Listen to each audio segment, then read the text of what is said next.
è il paradigma del cambio industriale del Paese, è l'integrazione tra la manifattura e il digitale, è quella che viene usualmente chiamata la digital transformation, quindi è la grande rivoluzione industriale che sta percorrendo l'Europa e tutto il mondo.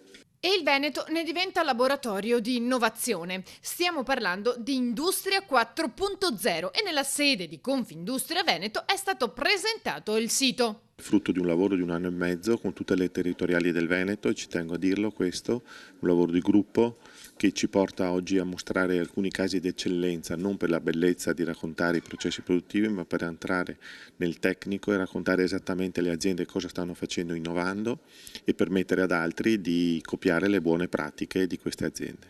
Fondamentale è la protezione delle aziende.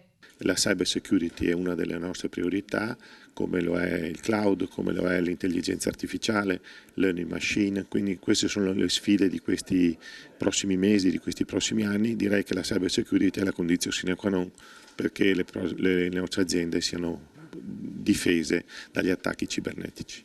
Dopo una fase di startup sarà possibile per tutte le aziende che lo vogliono candidarsi ad essere luogo di innovazione e trovare posto all'interno della mappa interattiva delle imprese venete 4.0. A settembre inoltre partirà un roadshow. Il 19 saremo all'Italcab, cioè dentro un'azienda nel Trevigiano, 19 settembre, il 10 ottobre toccherà a Padova con la Sariv e poi in tutte le altre province del Veneto.